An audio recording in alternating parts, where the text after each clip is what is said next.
Dear devotees, we've been talking in this series on the significance of doing bhakti to Radha Krishna in Kaliyug. In the last couple of speeches about the Guru, the divine saint, and how the saint helps us to find God. Anyone who wants to attain God needs the help of a divine saint. However, finding someone who's actually qualified to be a guru is another matter. We learn from the scriptures that a true guru must be God realized. But since that's an internal state, there's no way to tell by judging someone's dress or behavior whether they're God realized. You might think, oh, surely you would be able to have some guess. For instance, if you saw someone get angry, then you could conclude they can't be a saint, because saints are supposed to be beyond anger. If you saw someone doing some kind of action that looks to be motivated by greed, you would conclude that that can't be a saint, because a saint is God realized. He must be beyond greed and anger. You would think, well, a saint must be physically renounced. A saint shouldn't be living in some kind of posh palace or something and driving a Maserati or a Mercedes-Benz. Surely a saint wouldn't live like that. If you see someone like that, you tend to cross them off your list. Surely a saint would not have a family. Why would a saint get married and have children? The saint must, in his or her heart, be completely renounced from those things. But yesterday I gave you many examples from the history which are written in our scriptures that defy this stereotype that we have of saints, and means that if we try to use these means to identify a saint, more often than not we'll be wrong. I'll give you one more example from Kaliyug, from the time of Chaitanya Mahaprabhuji 500 years ago. A saint named Pundarika Vidyanidhi lived a very affluent lifestyle. One day, Mahaprabhuji was sitting with those devotees who were there in satsang, and he said, "Come on, I'm going to go and have darshan of a great saint. So why don't you all come along with me?" Now keep in mind, Mahaprabhuji was the descension of Radha and Krishna. So all the disciples say, "Oh, wow, Mahaprabhuji himself is going to visit this saint. This must indeed be a great saint." So they went and they saw this house they were entering into was not so much a house, but a palace, with the utmost luxury, opulence. And they walk in and they see Pundarika Vidyanidhi sitting on this ornate, padded seat, being fanned by young ladies. Someone else is coming and offering him food. In other words, like what you could imagine how a king would be living, more than that. So there was one devotee in the group who got a little confused seeing this, although they all knew the philosophy, but in his mind he thought, how can this be a saint? How could he be living like that if he's God realized? What interest would he have in all of these riches and everything that he's surrounded himself with? And when he saw Mahaprabhuji greet him, they embraced, and Mahaprabhuji was actually crying tears. He was so happy to meet that devotee. So this satsangi is, instead of doing satsang, now he's doing kusang. Because when you're trying to get the benefit of a saint, we'll talk about that more later, but the benefit is received based on the positive openness of our mind to that saint, or our positive thoughts create an open channel through which we can receive the divine grace of that saint. So if we're having negative thoughts, it's blocking the grace. So instead of doing satsang, we're doing kusang. Instead of getting benefit from the saint, we're harming ourselves because we're blocking our own heart from receiving the grace through doing such namaparad. So anyway, this one devotee was thinking that not only is Pundarika Vidyanidhi not a saint by my estimation, but I'm having doubts about Mahaprabhuji, because you know, he's the one telling us that he's a great saint. So they went back anyway. Mahaprabhuji didn't say anything at that time. They went back to Mahaprabhuji's place, and meaning not his place, but where they were gathered for the satsang in the other location. All the kirtan was going on. Mahaprabhuji was sitting amongst the devotees. And that devotee who had gotten confused was thinking that, meaning he was disturbed. Everyone else was doing the chanting and meditating on Radha Krishna. And this devotee was just disturbed. He was rolling things over in his mind again and again. How can it be?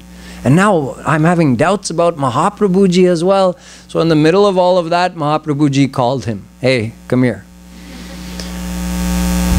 What's going on? So he admitted everything to him.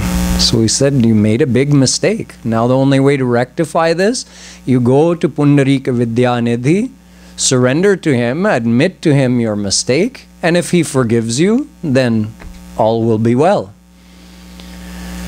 So he went back with another devotee to meet Pundarika Vidyanidhi.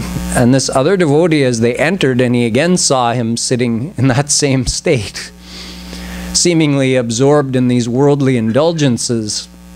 The other devotee sang that one shlok that I sung in my Vandana, Aho Vakiyam. It's a shlok from the Bhagavatam that tells about one of Krishna's gunas, one of his virtues, the virtue of kindness.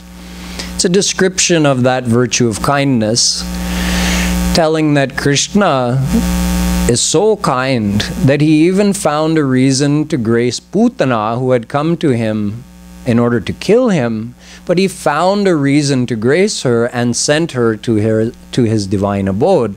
Who could be more kind than that? So when you have such a gracious and kind Shri Krishna to grace you, then what do you have to worry for? If he's willing to grace Putana, he's willing to grace you as well. So this is one of the divine virtues of Shri Krishna, his kindness. This virtue is encapsulated or imbued in that shlok. Actually, the actual guna is there. That's the significance of divine scriptures. They're not mere words. And especially the Bhagavatam contains the ras of Shri Krishna divine bliss. So when that devotee sang this verse, Aho Vakiyam, Pundarika Vidyanidhi heard that, and what those devotees saw then at that time, they weren't expecting. At least Gadadhar, the one who had become confused, he wasn't expecting. The other devotee knew. Rup Goswami had written in Bhakti Rasamrit Sindhu, Stambha svedotharo mancha svarabhedothave pathu Vaivarnyamashru pralaya ityashtau satvika smrita. That there are 8 main symptoms of prem. Prem, I'll explain more in the days to come when we speak more of bhakti. But prem is the essence of the divine bliss. All forms of God give divine bliss to their devotees, and all saints experience unlimited divine bliss. But there's even the essence, the sar, bhuta tattva of that bliss, of Anand, is called prem. So that prem is hard to describe. Naradji, in his Narad Bhakti Darshan, says, Anirvachaniyam prema swarupam. Prem cannot be described into words, because if you translate it literally, it means love. But it's nothing like the love of this world, because it's a divine power. It's the essence of the power of bliss, which is the essence of God's personal power. Now there are some saints, not all saints, some saints who have attained that prem. It depends what level, what class of saint they are. So if someone has that reserve of prem in his heart, it's like an unlimited ocean of divine bliss, then according to the convention that saints follow, they try to hold that inside and generally don't reveal it very much in the world. Gopaniyam, gopaniyam, gopaniyam prayatnataha. They try to conceal it, but it can't always stay concealed. It's like, let's say you just had a very sad event in your life. And maybe because your mind is distracted from it temporarily, you're not crying anymore. And then someone comes to you and says, "Oh, I'm very sorry for your loss." Again, the tears start. So, meaning it was there inside, you had it controlled for some time, and then it overflowed again. It can be that way with love, it can be that way with pain. So in this case, the saint is trying to control that unlimited flow of divine bliss, and he succeeds much of the time. But when Pundarika Vidyanidhi heard this verse sung, and that he experienced that quality of Krishna's kindness, it overflowed and he displayed all 8 of those. It's called Ashta Satvik Bhav, the 8 Satvik Bhav. Satvik not meaning like Sattva Gun of Maya. There's a Divya Sattva as well. So divine symptoms of that inner prem that he has. So those symptoms manifest physically in the body, like trembling of the body, because there's a tremendous power coursing through him. And in the thrill of that experience, he may get like Romaharsh, it's called, Romanch. The hairs stand on end, you get goosebumps on your skin. Trembling. Then he may become completely still like a statue. The color of his face may change to very, very pale. If he's singing, the tone of his voice can also change abruptly without him trying to. It just happens. He could start sweating profusely, just like his pores opened up and sweat is pouring out.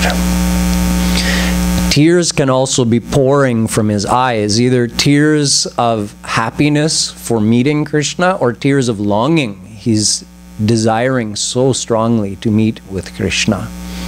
Or he may even lose consciousness. So just from singing this one shlok, they saw all of this all of a sudden manifest in his body. So then Gadadhar knew, oh, because he knew the philosophy, so in that moment he came to his senses. Oh, I made such a big mistake. I was judging this saint by the outer things around him. I was judging him by his lifestyle. I'm so foolish. Look at what's inside of him. That's what you have to find. That's one way that you have to try to recognize a saint, is by recognizing what's inside the saint. So you saw many such examples yesterday where saints actually acted in an angry way, in a greedy way, in a desirous way, in a jealous way. And I explained to you after each of these examples that if we had actually been there and seen such behavior, we would have condemned all of them. That Ram, he's behaving in that way, like he's afraid of a thunderstorm. No, he can't be God. Krishna married 16,108 wives. Why would God do such a thing? No, he can't be God. Lakshman became suspicious of Bharat. No, how can he be a divine personality? We deny him as well. Bharat spoke to his mother that way? No, he can't be divine either.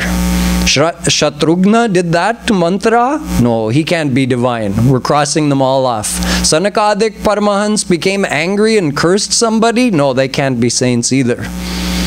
Arjun and the Pandavas, all 5 married one wife? No, they can't be divine. Can't be. Would a saint do such a thing? This is how we think. Just like Gadadhar using his own intellect to try to judge Pundarika Vidyanidhi. Would a saint live in such opulent circumstances? Is it possible? No, I don't think so. According to my intellect, it cannot be. This cannot be a saint. So I gave you many, many examples. And I also told you I would show you some opposite examples today. That there are also cases of demons behaving more like saints. For instance, when Marich knew that today I'm going to go and meet Ram. He was the one who became the golden deer to lure Ram away from Sita so Ravan could abduct her. He was so happy. He's saying, today I'm going to meet the beloved of my soul. And he was thrilled to be going to meet Ram. Of course, Ram shot him with the arrow and he died. He knew that was going to happen and he happily went. Look at Kumbhakarna. Kumbhakarna is saying to his elder brother Ravan, Purvameva maya prokto Ramo Narayana para Sita cha yoga mayeti bodhitopi na buddhyase. Adhyatma Ramayana. He says, oh brother, I've told you before, Purvameva maya proktaha. I've told you, Rama Narayana para. Ram is Narayan. He's Supreme God. Come to your senses. And Sita, she is Yogamaya Shakti. She is his Yogamaya power. Don't oppose them. Go and surrender to them. But I've explained it to you and you're not accepting, so be it. I'll go and fight against him. But look at Ravan. Look at Ravan's own words. Is he accepting who Ram is or not? He says, Smritva smritva tadevaham Ramam pashyami sarvatah Ato janihi Ramam tvam param brahma sanatanam. Adhyatma Ramayana. He is exclaiming, oh Ram, I see you everywhere. And you are param brahma sanatanam. Now I know. Ataha janihi. Now I know without a doubt that you are the eternal, supreme, divine God. He knows. He's exclaiming to Ram himself. So he says, Itham vichintya khilarakshasendro Ramam viditva parameshwaram harim. He says, this is also from Adhyatma Ramayana.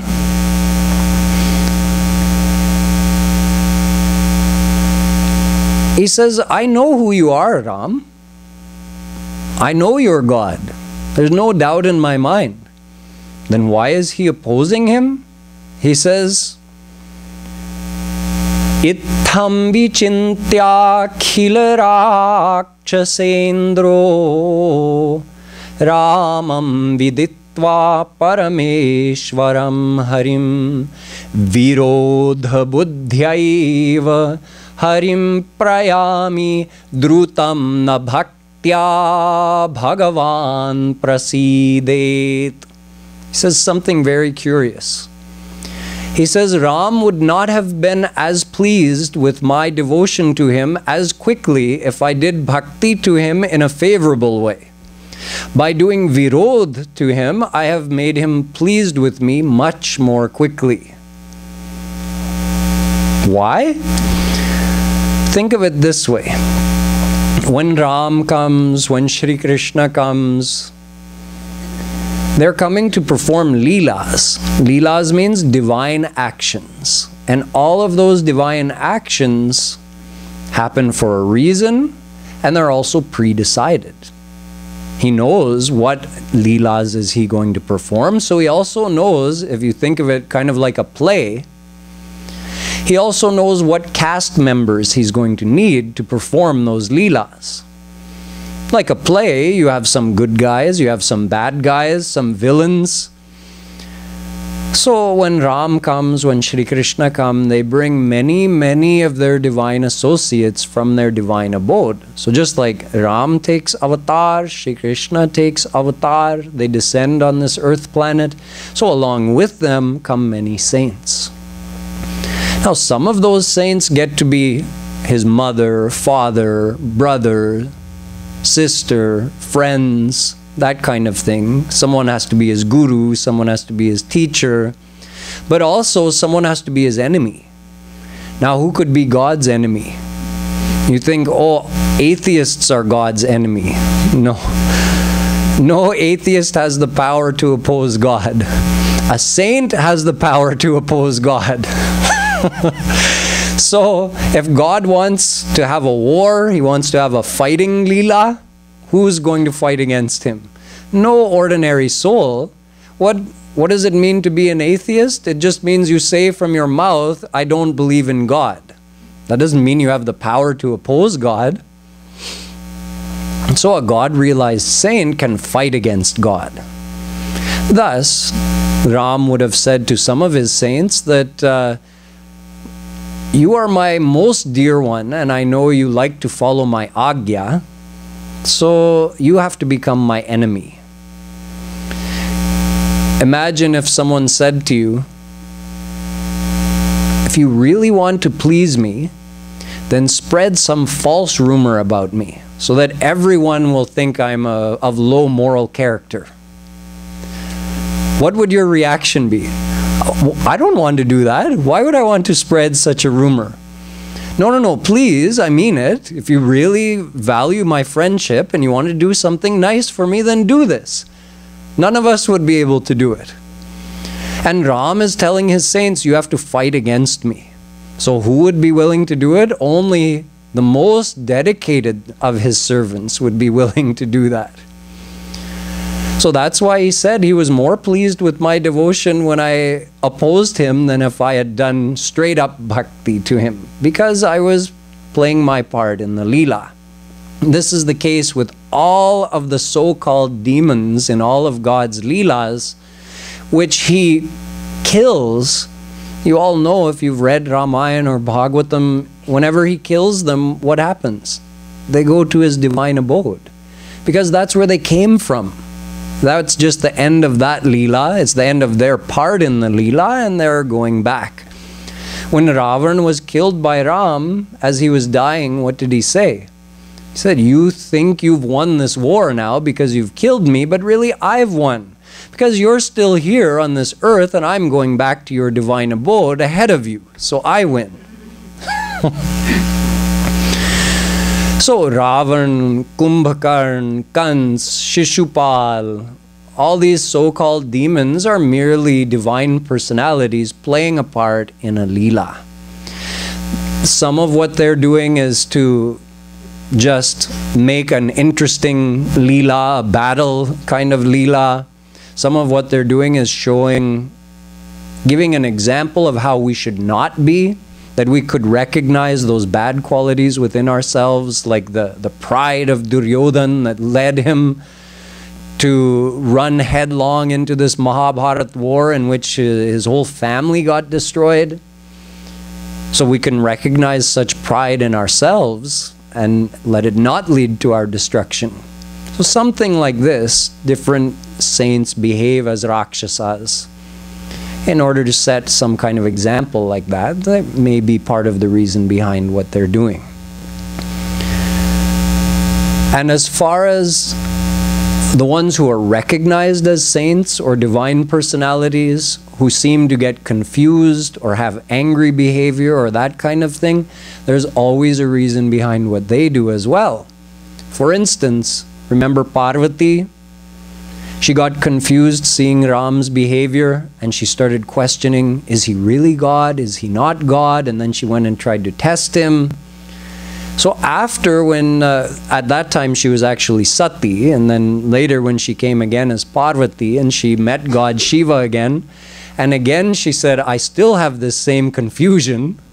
Can you please help me clear it up? Shiva said to her, Tum Raghubir Charan Anuragi Kinhi hu Prashna Jagat Hit Lagi. You don't have any confusion actually, Parvati, I know. You know the truth. You're asking so that the world may benefit. Because in order to remove her confusion, what did God Shiva do? He told her the Ramayana. And thus it became known to the whole world. In other words, if someone doesn't ask the question, how can he reveal the knowledge? If Arjun didn't behave as an agyani, an ignorant soul, which he's not, but he behaved like one, so that Krishna could answer his questions and thus reveal the knowledge of the Gita. Same thing Parvati is doing. She's feigning ignorance, number one, to show us, see what happened to me when I questioned in God's divine actions? Shiva renounced me. So you don't use your intellect to question in God's actions. Just use those leelas as a way to remember God. Don't try to analyze them intellectually, then you'll only damage yourself. When Sanakadik Paramahansa cursed Jay and Vijay, this was also part of a whole leela. It was a lead up to a long string of events. Sanakadik Paramahansa can never feel anger, but they can act angry. So they cursed Jay and Vijay, the gatekeepers of Vaikuntha abode, that you have to be born 3 successive times as demons on the earth planet. So the first time they came as Hiranyakashipu and Hiranyaksh. This was the lead up to God coming as Vara avatar, the divine boar, and after that to him coming as Nirsingh Bhagwan and doing that leela which also involved Prahlad. So these are important leelas that took place and are very instructive to the souls about how to do bhakti and how to live one's life. And they wouldn't have taken place if not for the behavior of Hiranyaksh and Hiranyakashipu. I can't go into detail now. In other words, those demons coming was part of God's divine plan. They're not demons. They're His divine Parshad, His divine associates from His abode, Vaikuntha. The second time they came as Ravana and Kumbhakarna. And the third time they came as Shishupal and Dantabhaktra, who was another one of the kings of those days of Shri Krishna, who behaved as a demon. So, we see when we understand, sometimes we're made privy to these behind-the-scenes reasons. Then we can understand, to some extent, the reasons behind such seemingly confusing behavior of the saints. Now you know, oh, Sanakadik Paramahansa cursed them to simply give them a reason to come on this earth planet. Shrap is the word in Sanskrit. You know what Shrap actually means? Shreya Prad. Shreya means Kalyan. Prad means Dene Wala. This kind of Shrap, this kind of curse, brings about some kind of event to grace the souls. That's it. That's Shrap. Curse means a particular divine action which causes something good to happen to the souls. But it humko ajeeb lagta hai na? Like we think, oh, that's so strange, a saint cursing someone. But saints don't curse ordinary people. They only curse other saints as part of divine leelas. It's an internal matter. Has nothing to do with us. Now, the point of all of this is to understand that it's a big mistake to try to judge who is a saint and who isn't by outer appearances. That's the point. That's why I told you all of these stories, so that if you ever get the chance to meet a saint, you won't make that mistake of trying to judge their divinity by their dress or their outer behavior. If you see a saint, someone you believe may be a saint, and maybe you're even getting some teachings from them, you're benefiting from their association, and you're seeing that benefit in your life, and you're feeling excited about it, that, oh yes, I'm learning so much and I'm getting so much benefit, and then one day you see the saint speak out of anger to someone and scold someone, and you say, oh no, I was wrong, he's not a saint, and you never come back. Many people do such things because they have this firm belief, no, a saint must be beyond anger. The saint is beyond anger. It doesn't mean the saint can't act in an angry way. You can act in an angry way, can't you? If you're an actor in a play and you're supposed to act angry, you can make an angry face and yell at someone. If you can do it, you don't think God and the saints can do such acting? See, with what power do we perform our actions? With Maya. Maya is the material power, and if you think of it like you have God, you have Maya, and under Maya are all us souls. Then under the soul is the intellect and the man, the emotional mind, and your senses and body. Now, you can think of it like the light of Maya is coming on to the soul, and the light of Maya is tricolored. Ajam ekam lohit shukla krishnam vahvi praja srijamanam sarupa ajo hyeko jushamano nushete jahatyenam bhukta bhoga majonya. Shvetashvataropanishad. Tricolored means having three qualities. Sattva, white. Raj, red. Tam, black. We already talked about these three qualities of Maya. So these three qualities fall on the soul from Maya. So everything, all of our perceptions and all of our actions are colored by these three colors of Maya. Like I explained, we may be more predominantly sattvic, more predominantly rajas, or more predominantly tamas, but definitely we're affected by these three qualities of Maya. Tribhir gunamayair bhavairebhi sarvamidan jagat mohitam nabhijanati mamebhyah paramavyayam. Gita.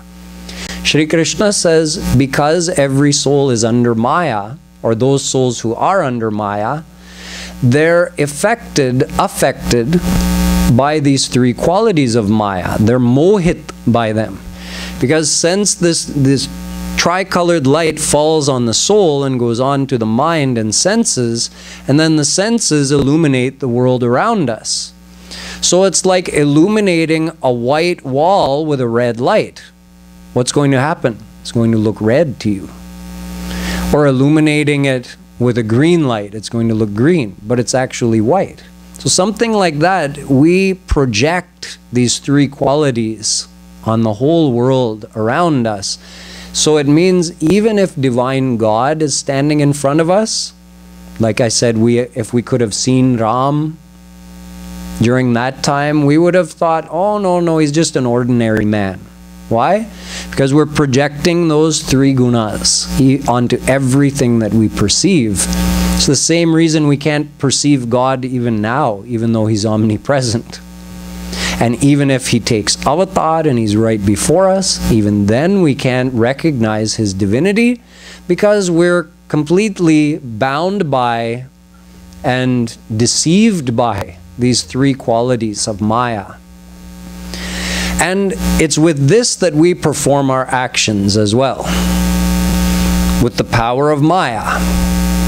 So whatever limited ability we have to do things, it's according to the limited power of our intellect, limited power of our senses and body.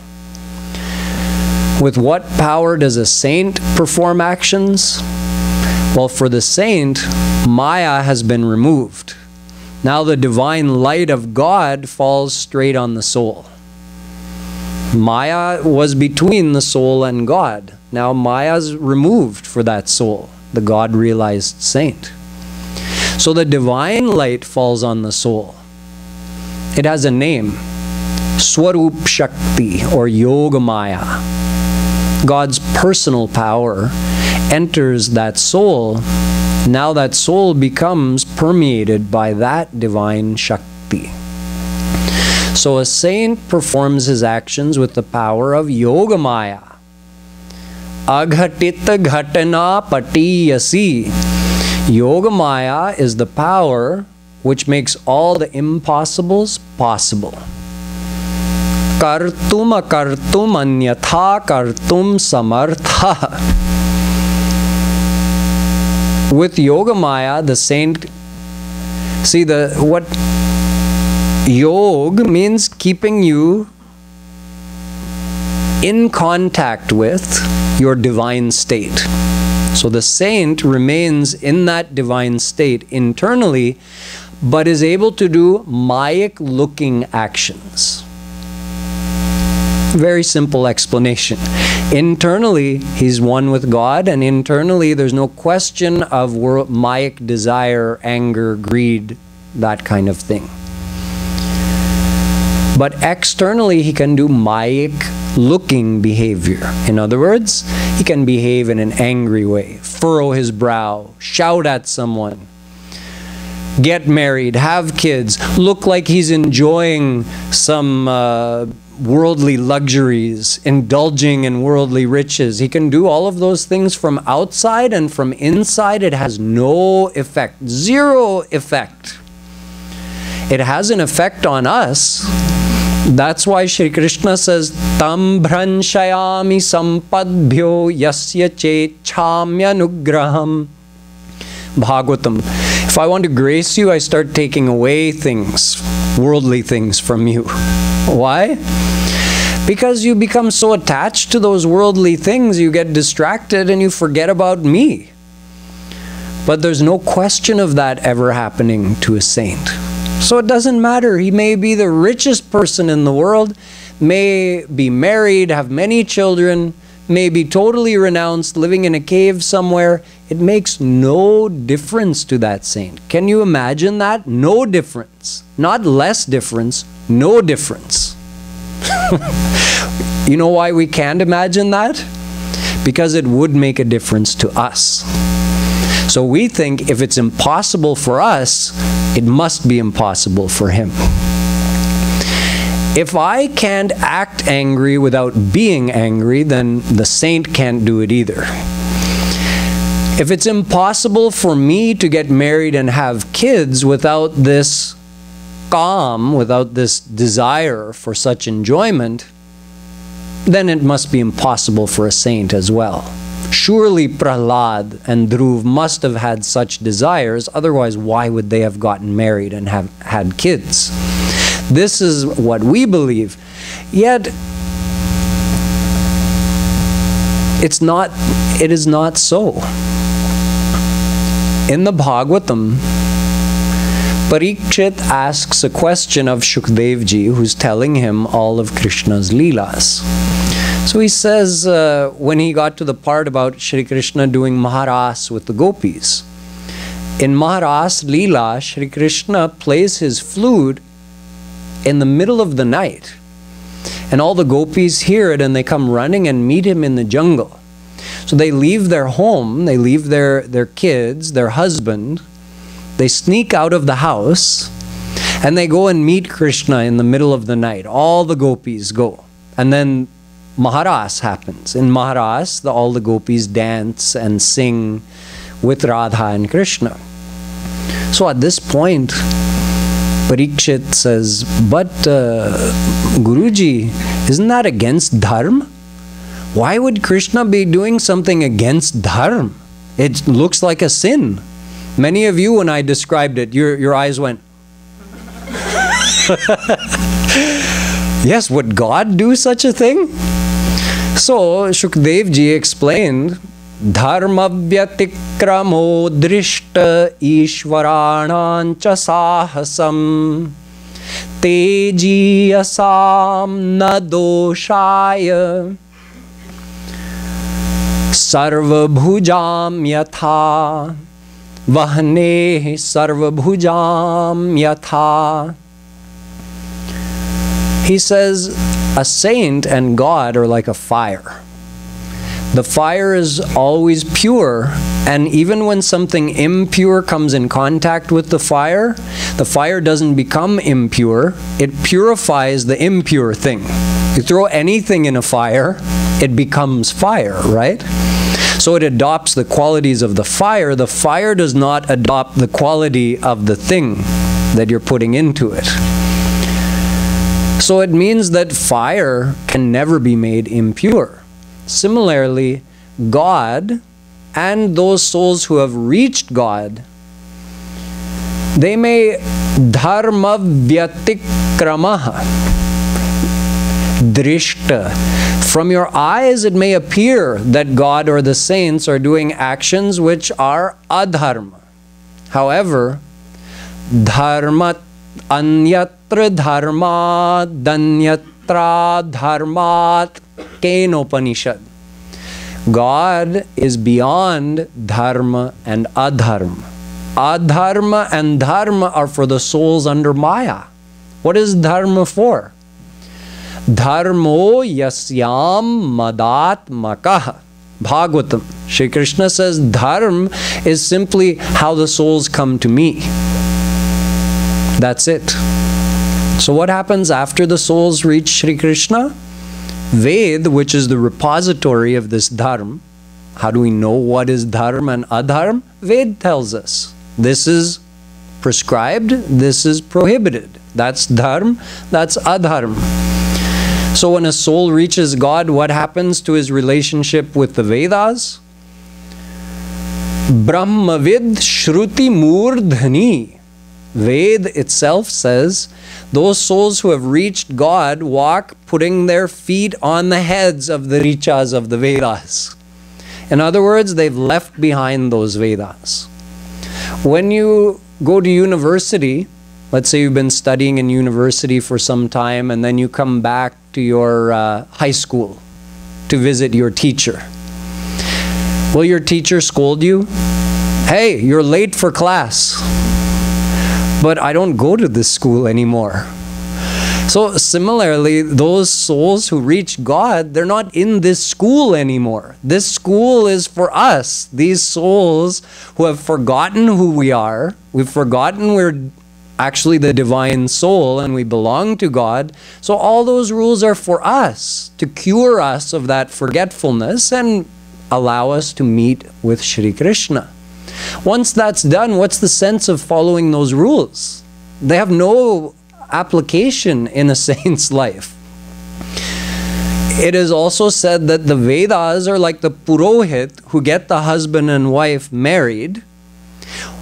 They do the 7 times around the fire, bind them together, bas, ho gaya.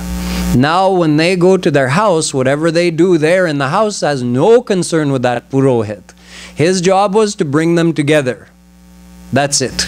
Just like that, Ved is to bring God and the souls together. After that, Ved's work is done. Ved comes back. So these do's and don'ts are for us, not for the saints. The saints are one with God. Their mind is completely free. They're krita kritya. Veda Vyasji says, their doing is done. Why do we do? Because we desire happiness. That's the reason behind every action. Once you attain God, who is the form of happiness, what's left to do? Nothing left to do. So the saints there's no right or wrong in a saint's case, because right or wrong is according to the motivation. What's the motivation for a saint's actions? Well, it would seem that the saint shouldn't have any motivation for any action, because he's already attained perfect happiness, so why would he do anything? Then why is the saint performing any action at all? Shri Krishna says, "Main batata hu. Acharyam mam vijaniyat navamanyeta karhichit namartya buddhya suyeta sarvadeva mayo guru." Bhagavatam. He says, I am inside that saint. And because I want to use this saint to grace the souls, whatever I want the saint to do, the saint is going to do. That's it. Because his doing is done. What more does he have to do? He has nothing more to attain for himself. So now I'm using this saint for whatever I need to grace the souls in whatever way, to perform whatever actions are required. I'm now governing the actions of that saint, because the saint has nothing, no reason to do anything. So for all of these reasons, we understand that a saint's outer behavior, on one hand, it's not bound by the same rules that our behavior is bound by. The saint, not the saint and not God, will ever receive the consequences of the actions they perform. Again, karma is only for those saints, those souls under Maya. Once you're beyond Maya, the law of karma doesn't apply, because karma is according to your motivation. Good motivation, you're rewarded. Bad motivation, you're punished. Now the saint has no motivation left. He has no attachment anywhere in this world. He's only attached to God, so there's no binding effect for any of his actions. Even a soul who can perform an action without attachment is not bound by the effect of that action.